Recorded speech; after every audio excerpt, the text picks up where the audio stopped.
السلام علیکم ورحمۃ اللہ تعالی وبرکاتہ۔ پیارے بچوں، کھولتے ہیں کافیۃ النوح صفحہ نمبر 63 اور پڑھتے ہیں کچھ عبارت۔ بسم اللہ الرحمن الرحیم۔ کما یتضح منہ ان المبتدا نوعان، الاول مبتدا له خبر وهو الغالب، الثانی مبتدا ليس له خبر لكن له مرفوع يغني عن الخبر ويسد مسده، ويشترك النوعان في أمرين، أحدهما أنهما مجردان من العوامل اللفظية الأصلية، والثاني أن لهما عاملا معنويا رفعهما وهو الابتداء إلى آخر العبارة۔ بچوں، آج کے سبق میں صاحب کتاب یہ بتاتے ہیں کہ ما قبل کی تعریف جو آپ نے مبتدا اور خبر کی تعریف پڑھی ہے، تو اس تعریف میں اگر آپ غور کریں تو آپ کو دو باتیں سمجھ میں یہ آئیں گی کہ مبتدا کی دو قسمیں ہیں۔ سب سے پہلی قسم المبتدا هو الاسم المرفوع المجرد من العوامل اللفظیۃ الاصلیہ مخبرا عنہ، یہ مبتدا کی قسم اول ہے۔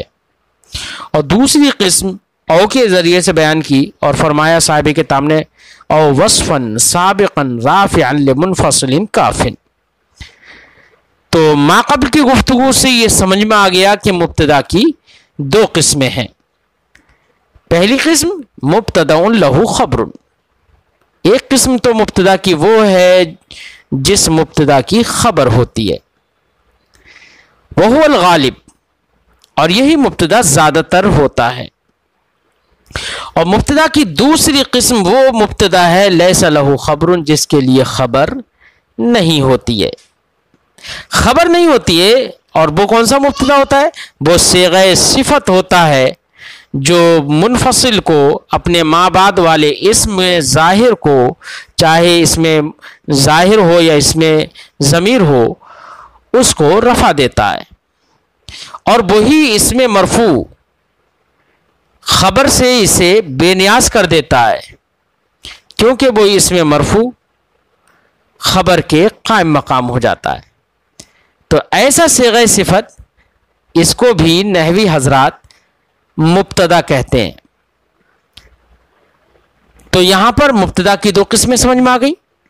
دوسری قسم وہ ما لیس لہ خبر، جس کے لیے خبر نہیں ہوتی ہے، لیکن لہ مرفوع، لیکن اس کے لیے مرفوع ہوتا ہے۔ اس کے لیے مرفوع ہونے کا مطلب اس کے بعد ایک ایسا اسم ہوتا ہے جو اسی صیغہ صفت کی بنا پر مرفوع ہوتا ہے، یغنی عن الخبر، اور وہ اس میں مرفوع خبر سے اسے بے نیاز کر دیتا ہے۔ خبر کی اس میں مرفوع کے آنے کے بعد اب خبر کی ضرورت نہیں رہتی ہے۔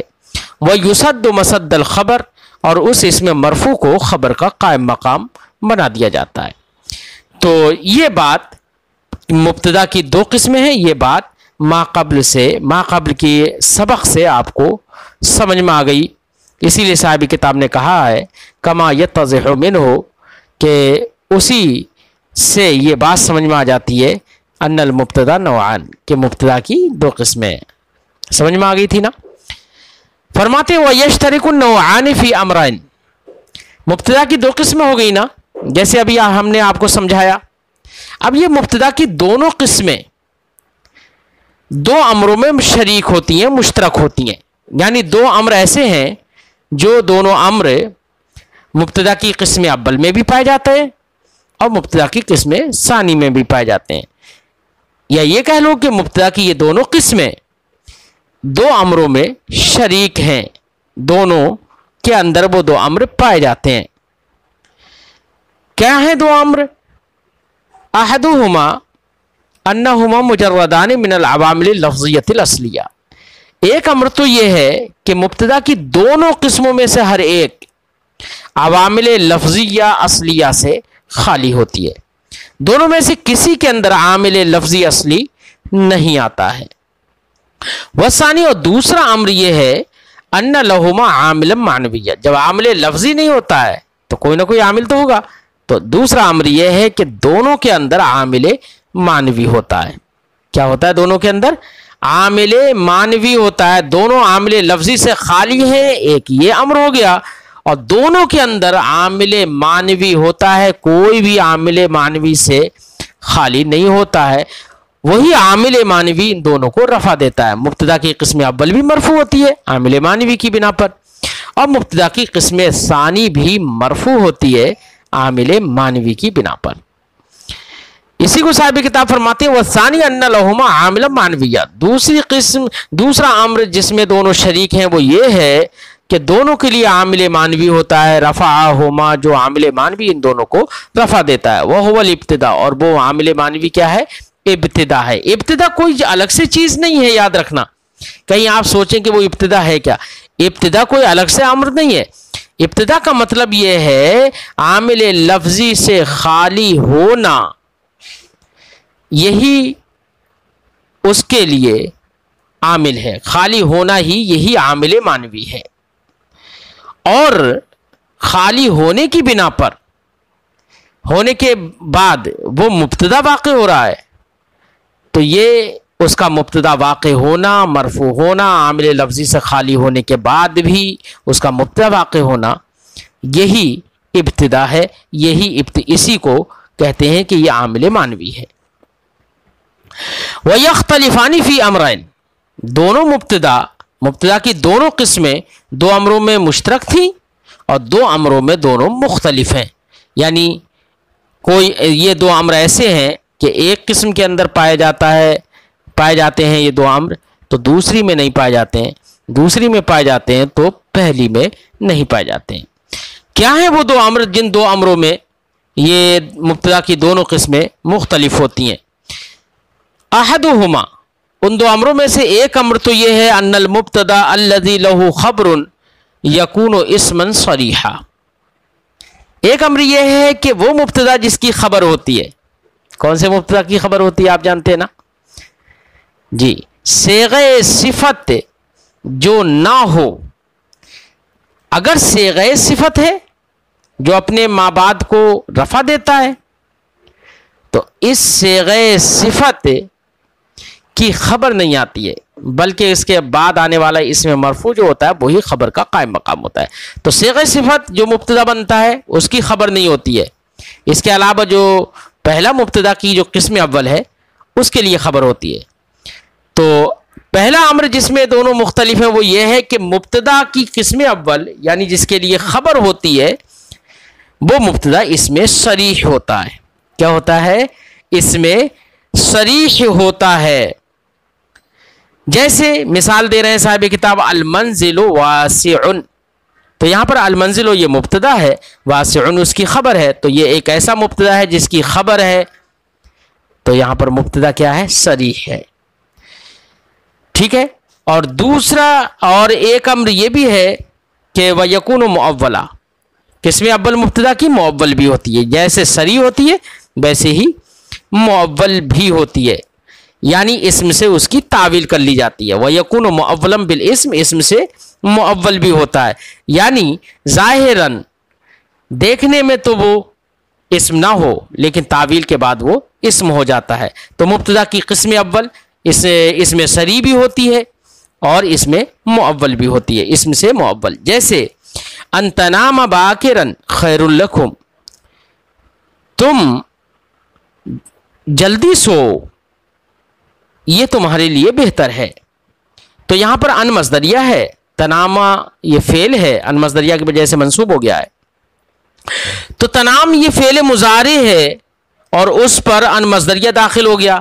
اور آپ جانتے ہیں کہ حروف مصدر جب فعل مضارع پر داخل ہو جاتے ہیں تو اس کو مصدر کے معنی میں کر دیتے ہیں.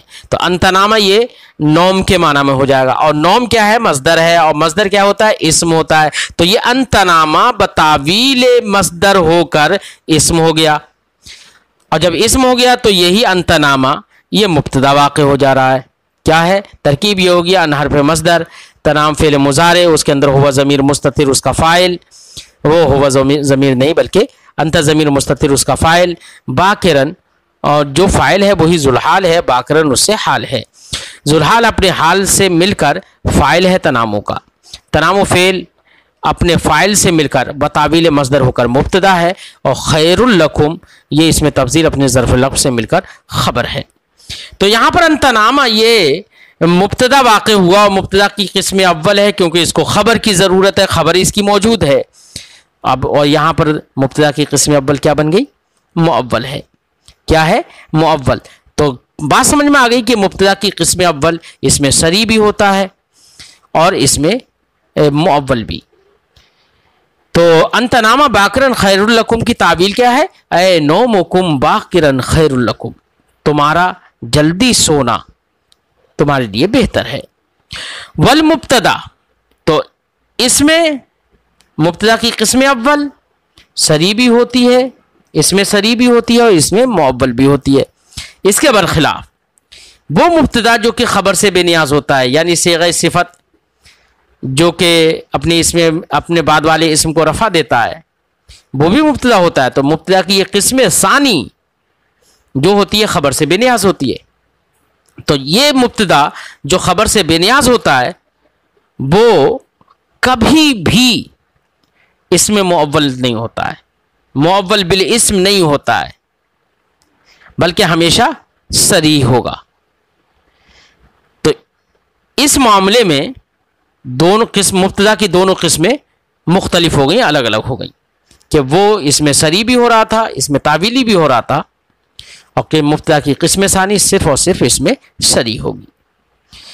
فرماتے ہیں والمبتدا المستغنی عن الخبر، وہ مبتدا جو کہ خبر سے بے نیاز ہے، لا یکون مؤولا بالاسم، البتہ وہ مؤول بالاسم نہیں ہوتا ہے بالکل بھی یقینی طور پر، بل یکون علی وجہ الخصوص اسما، بلکہ خصوصیت کے ساتھ وہ اسم ہی ہوتا ہے، ہوا وصف، جو اسم کیا ہوتا ہے؟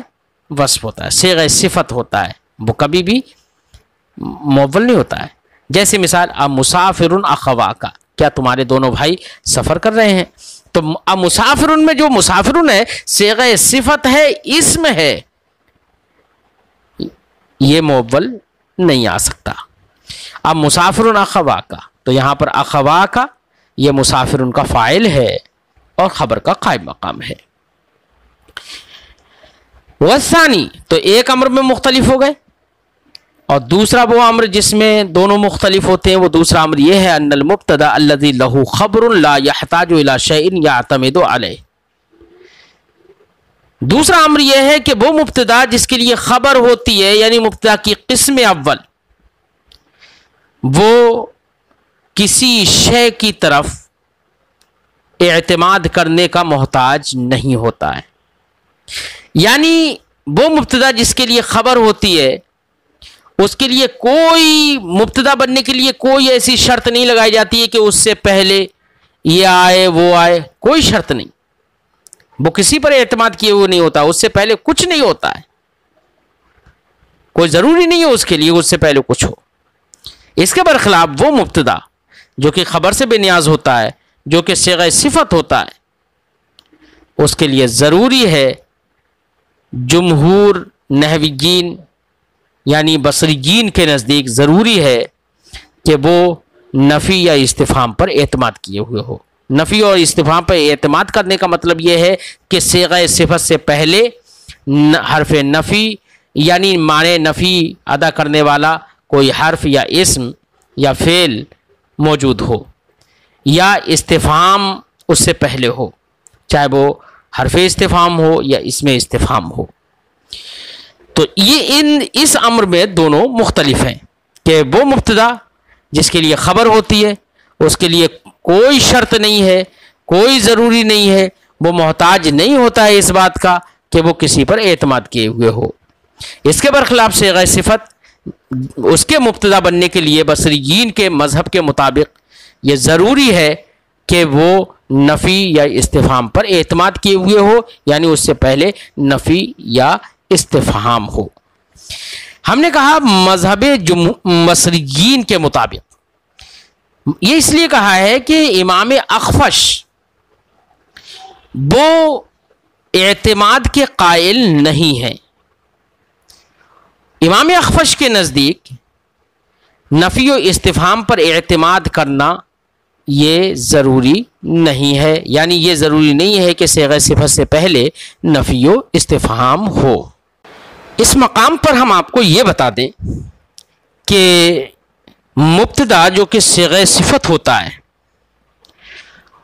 وہ نفی و استفہام پر اعتماد کیے ہوئے ہو یا اعتماد کیے ہوئے نہ ہو، اس سلسلے میں تین مذہب ہیں۔ ایک تو جمہور بصریین کا مذہب ہے، جنہوں نے یہ کہا کہ صیغہ صفت کے مبتدا بننے کے لیے ضروری ہے کہ وہ نفی و استفہام پر اعتماد کیے ہوئے ہو، یعنی اس سے پہلے نفی و استفہام کے الفاظ ہوں، چاہے وہ حرف ہو یا اسم ہو یا فعل ہو۔ دوسرا مذہب ہے امام سیبویہ کا۔ امام سیبویہ سے ایک روایت یہ ہے، اس روایت کے مطابق ان کا ایک مذہب یہ ہے کہ امام سیبویہ کہتے ہیں کہ صیغہ صفت کا مبتدا بننا جائز ہے بغیر استفہام و نفی کے بھی، لیکن جائز تو مانتے ہیں امام سیبویہ، لیکن وہ کہتے ہیں کہ نفی و استفہام پر اعتماد کرنا بہتر ہے۔ بہتر یہ ہے کہ نفی و استفہام پر اعتماد کیے ہوئے ہو، اور اگر نفی و استفہام پر اعتماد کیے ہوئے نہ ہو تو جائز تو ہے لیکن اس کو وہ قبیح سمجھتے ہیں۔ جبکہ تیسرا مذہب ہے امام اخفش کا۔ امام اخفش یہ کہتے ہیں کہ بغیر نفی و استفہام پر اعتماد کیے ہوئے بھی صیغہ صفت کا مبتدا بننا جائز ہے، اور نفی و استفہام پر اعتماد نہ کرنے کی صورت میں اعتماد نہ ہو اور اس صورت میں اس کا مبتدا بنانا جو جائز قرار دیتے ہیں وہ اس کو وہ حسن بھی قرار دیتے ہیں۔ کہتے ہیں کہ نفی و استفہام پر اعتماد نہ کرنا یہ حسن ہے۔ یہ امام اخفش کا کہنا ہے۔ ایسے ہی کوفیین نے صیغہ صفت کو رفع دینا یا اس کو مبتدا قرار دینا جائز قرار دیا بغیر کسی قبح کے۔ وہ لوگ کہتے ہیں، یہ لوگ کہتے ہیں امام اخفش ہیں یا امام یا کوفیین ہیں، یہ تمام حضرات یہ کہتے ہیں کہ استفہام و نفی پر اعتماد کرنا یہ ضروری نہیں ہے، کیونکہ وہ فاعل ہے، اس کے بعد والا جو اسم ہے وہ فاعل ہے، تو اب فاعل کو رفع دینے کے لیے اعتماد کرنا ضروری نہیں ہے۔ جیسے کہ ظرف جو ہوتا ہے وہ بعد والے کو رفع دے دیتا ہے حالانکہ بغیر اعتماد کے وہ عمل کرتا ہے، جیسے کہ کہا جاتا ہے فدار زیدان، تو یہاں پر فدار نے زیدان میں عمل کیا بغیر اعتماد کے۔ تو یہ تین مذاہب ہم نے ذکر کیے۔ یہاں پر صاحب کتاب نے جو یہ فرمایا ہے کہ وہ مبتدا جو کہ خبر سے بے نیاز ہوتا ہے یعنی صیغہ صفت ہے، وہ کبھی بھی اس میں معول نہیں ہوتا ہے بلکہ خصوصیت کے ساتھ اس میں اسم ہوتا ہے اور اس میں صریح ہوتا ہے۔ اور دوسرا وہ امر جس میں اختلاف ہے، قسم اول اور قسم ثانی مختلف ہیں، وہ دوسرا امر یہ ہے کہ وہ مبتدا جس کے لیے خبر ہوتی ہے وہ اعتماد کی اسے ضرورت بالکل نہیں ہوتی ہے نفی و استفہام وغیرہ پر، اور وہ مبتدا جو کہ خبر سے بے نیاز ہوتا ہے اسے اعتماد کی ضرورت ہوتی ہے، نفی یا استفہام پر اعتماد کی ضرورت ہوتی ہے۔ مثال صاحب کتاب دیتے ہیں، فرماتے ہیں کا قول الشاعر، جیسے کہ شاعر کا قول، شاعر نے کہا ہے خلیلیہ ما وافن بعہدی انتما اذا لم تکونا لی علی من اقاطع۔ خلیلیہ، یہ خلیلین یا تھا، نون تثنیہ کا نون اضافت کی وجہ سے گر گیا، اور پھر اس کی اضافت یا متکلم کی جانب ہے۔ حالت نسبی میں ہے، در حقیقت یہ منادا ہے، اصل ہے یا خلیلیہ۔ یہ دو دوستوں کو خطاب کر رہا ہے شاعر، اور کہہ رہا ہے میرے دونوں دوستوں، ما وافن بعہدی انتما، وفا یفی سے وافن اسم فاعل، یہی صیغہ صفت ہے، یہی محل استشہاد ہے، اور اس صیغہ صفت سے پہلے ما نافیہ ہے۔ تو یہاں پر صیغہ صفت دیکھیے حرف نفی پر اعتماد کیے ہوئے ہے، اور یہ مبتدا واقع ہے، اور انتما جو آگے آ رہا ہے اس کو یہ وافن رفع دے رہا ہے۔ یہ تو محل استشہاد ہے۔ اس شعر سے اس بات پر دلیل لے کر آئے یہ لوگ کہ صیغہ صفت جو مبتدا بنتا ہے، جو اسم ظاہر کو رفع دیتا ہے یا اسم کو رفع دیتا ہے، چاہے وہ اسم ظاہر ہو یا اسم ضمیر ہو، اس کو رفع دیتا ہے، ایسی صیغہ صفت کو مبتدا بننے کے لیے ضروری ہے کہ حرف نفی یا استفہام پر اعتماد کیے ہوئے ہو، نفی و استفہام پر اعتماد کیے ہوئے ہو۔ یہاں پر دیکھیے شاعر جو کہ بلیغ شاعر ہے، وہ وافن کو اس نے جب مبتدا بنایا تو اس سے پہلے حرف نفی ما لے کر آیا ہے۔ اس سے یہ سمجھ میں آیا کہ صیغہ صفت کا مبتدا بننے کے لیے ضروری ہے کہ وہ نفی و استفہام پر اعتماد کیے ہوئے ہو۔ بات سمجھ میں آ گئی، محل استشہاد سمجھ میں آ گیا۔ اب ترجمہ کرتے ہیں شعر کا۔ شاعر کہتا ہے خلیلیہ ما وافن بعہدی انتما، اے میرے دونوں دوستو، تم میرے عہد و پیمان اور میری اخوت اور میری محبت، میری صداقت اور دوستی کے واجب اور فریضے کو پورا کرنے والے نہیں ہوگے۔ کب؟ اذا لم تکونا لی علی من اقاطع، جبکہ تم میرے لیے میرے حق میں نہ ہو، میرے مددگار نہ ہو، علی من اس کے خلاف، من اقاطع جس سے میں مخاصمت کروں، جن لوگوں سے میں جھگڑوں، یعنی میرے دشمنوں کے خلاف جب تک تم میرے لیے مددگار نہیں بنو گے تب تک تم میرے محبت اور میری اخوت کا واجب اور فریضہ ادا کرنے والے نہیں ہوگے۔ یہ ہے شعر کا ترجمہ۔ ایسے ہی ایک دوسرا قول پیش کر رہے ہیں، دوسرا شعر پیش کر رہے ہیں، جس سے یہ سمجھ میں آتا ہے کہ صیغہ صفت استفہام پر اعتماد کیے ہوئے ہے، تبھی وہ مبتدا باقی ہو رہا ہے۔ جیسے کہ شاعر کا قول، اقاتن قوم سلمہ ام نووا زعنا ان یزعنوا فعجیب عیش من قطنا۔ اقاتن قطنا یقتن قطنا، اس کا معنی ہوتا ہے بچوں ٹھہرنا۔ قوم سلمہ یہ قاتن اسم فاعل کا فاعل ہے، اور یہ قاتن یہ صیغہ صفت ہے، اسم فاعل ہے، یہی مبتدا واقع ہو رہا ہے، اور یہاں پر اس سے پہلے حمزہ موجود ہے۔ اس کا مطلب یہ ہوا کہ صیغہ صفت استفہام پر اعتماد کیے ہوئے ہے۔ یہی محل استشہاد ہے کہ شاعر نے یہاں پر قاتن کو مبتدا بنایا، اور وہ صیغہ صفت جس کو اس نے مبتدا بنایا اس سے پہلے حمزہ استفہام لے کر آیا ہے۔ اس سے یہ سمجھ میں آتا ہے کہ صیغہ صفت کا مبتدا بننے کے لیے ضروری ہے کہ وہ استفہام یا نفی پر اعتماد کیے ہوئے ہو۔ یہ محل استشہاد آپ نے سمجھ لیا۔ اب شعر کا ترجمہ سمجھتے ہیں۔ شاعر کہتا ہے اقاتن قوم سلمہ ام نووا زعنا، زعنن کا زعنا یہ زعنو کا ہوتا ہے سفر کرنا، نوا ینوی نیت کرنا۔ معنی ہے شاعر کہہ رہا ہے اپنی محبوبہ کی یاد میں، سلمہ اس کی محبوبہ ہے۔ خلاصہ شعر یہ ہے، وہ چاہ رہا ہے کہ سلمہ کی قوم اس جگہ سے نہ جائے جو کہ جگہ معہود ہے، جس جگہ پر ملنے کا سلمہ سے وعدہ کر لیا ہے، اس جگہ سے سفر نہ کرے، کوچ نہ کرے۔ اگر کوچ کر گئی سلمہ کی قوم، اگر کوچ کر گئی تو سلمہ بھی ان کے ساتھ چلی جائے گی، اور پھر میرا وصال اور میری اس سے ملاقات نہیں ہو پائے گی۔ اب جب وہ چلی جائے گی تو اس کے بعد جو میں پیچھے رہ جاؤں گا تو اب میری زندگی کا حال کیا ہوگا، میری زندگی کتنی بیکار ہوگی، اس کو بتا رہا ہے۔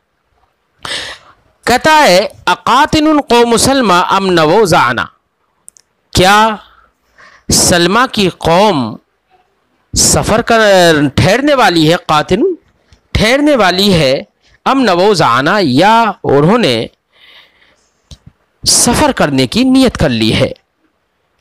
ان یزعنوا، اگر وہ سفر کریں گے، اگر وہ سفر کر لیں گے، کوچ کر لیں گے، فعجیب عیش من قطنا، تو بڑی عجیب و غریب ہوگی اس کی زندگی، من قطنا، جو پیچھے رہ جائے اور جو وہاں ٹھہرا رہ جائے، یعنی اپنے آپ کو کہہ رہا ہے کہ اگر میں پیچھے رہ گیا تو میری زندگی بڑی عجیب و غریب ہوگی۔ تو یہاں پر شاعر نے اپنی زندگی کو ایسے قرار دیا کہ محبوبہ کے بغیر، محبوبہ کے اور اس کی قوم کے جانے کے بعد زندگی مشکل ہو جائے گی، یہ کہنا چاہ رہا ہے۔ محل استشہاد آپ نے سمجھ لیا۔ اب یہ تو آپ کے سمجھ میں آ گیا کہ جمہور بصریین کے نزدیک صیغہ صفت جو کہ مبتدا بنتا ہے، اس کے مبتدا بننے کے لیے ضروری ہے کہ وہ نفی و استفہام پر اعتماد کیے ہوئے ہو۔ اب یہ نفی کیسی ہوگی؟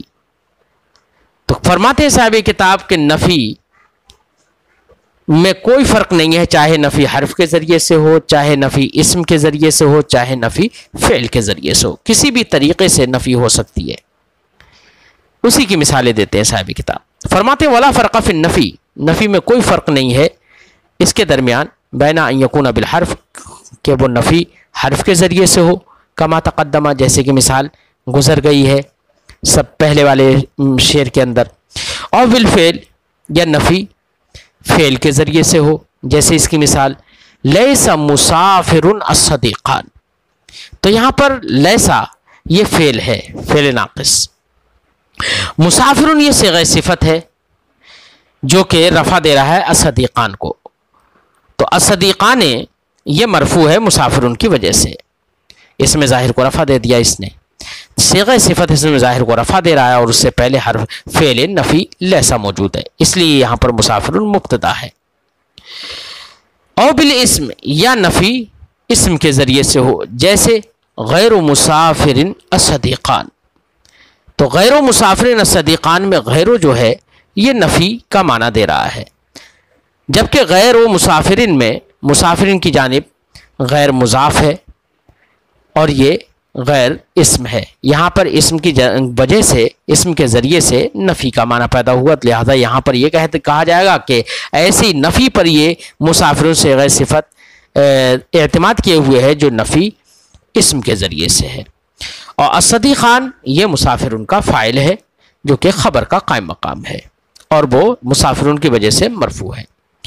ایسی فرماتے ہیں ولا فرق فی الاستفہام، استفہام پر اعتماد کیے ہوئے ہو، اس استفہام میں بھی کوئی فرق نہیں ہے اس میں کہ بین ان یکون بالحرف کے استفہام حرف کے ذریعے سے ہو، اس کی مثال جیسے کہ دوسرا والا شعر گزرا تھا اقاتل قوم سلمہ۔ ایک اور مثال دے رہے ہیں، جیسے کہ اناجح اخواکا، تو یہاں پر ناجح صیغہ صفت ہے اور اس نے رفع دیا ہے اخواکا، اخوا کا جو لفظ ہے اس کو، اور اخوا کا یہ مرفوع ہے ناجحن کے رفع دینے کی وجہ سے، اور یہ اس کا فاعل ہے اور مبتدا کے قائم مقام ہے۔ یہاں پر ناجح صیغہ صفت استفہام پر اعتماد کیا ہوا ہے اور وہ استفہام حرف کے ذریعے سے ہے، وہ حرف کیا ہے؟ آ، حمزہ استفہام۔ وَأَن يَكُونَ بِالْإِسْمِ، اس میں کوئی فرق نہیں ہے کہ وہ حرف کے ذریعے سے استفہام ہو یا اسم کے ذریعے سے استفہام ہو۔ اسم کی مثال جیسے کیف جالس الرئیسان، دو سردار کیسے بیٹھے ہیں، تو یہاں پر جالسن صیغہ صفت ہے جس نے رفع دیا ہے الرئیسان کو، اور الرئیسان یہ فاعل ہے جالسن کا جو کہ خبر کا قائم مقام ہے، اور یہاں پر جالسن صیغہ صفت جو مبتدا واقع ہو رہا ہے یہ اعتماد کیے ہوئے ہے استفہام پر، اور وہ استفہام یہاں پر کیفا کے ذریعے سے ہوا اور کیفا اسم ہے، تو یہاں پر کیفا اسم ہے۔ بات سمجھ میں آ گئی ہوگی۔ تو اب ایسی صورت میں آپ کے یہ بات آپ کے سامنے واضح ہو گئی کہ مبتدا جو کہ صیغہ صفت ہوتا ہے اس کے لیے ضروری ہے کہ وہ اعتماد کیے ہوئے ہو اس میں استفہام پر یا نفی پر، اعتماد کیا ہوا ہو، چاہے وہ نفی حرف کے ذریعے سے ہو، فعل کے ذریعے سے ہو یا اسم کے ذریعے سے ہو۔ ایسے ہی وہ استفہام چاہے استفہام حرف کے ذریعے ہو یا اسم کے ذریعے ہو۔ جمہور بصریین کا یہی مذہب ہے۔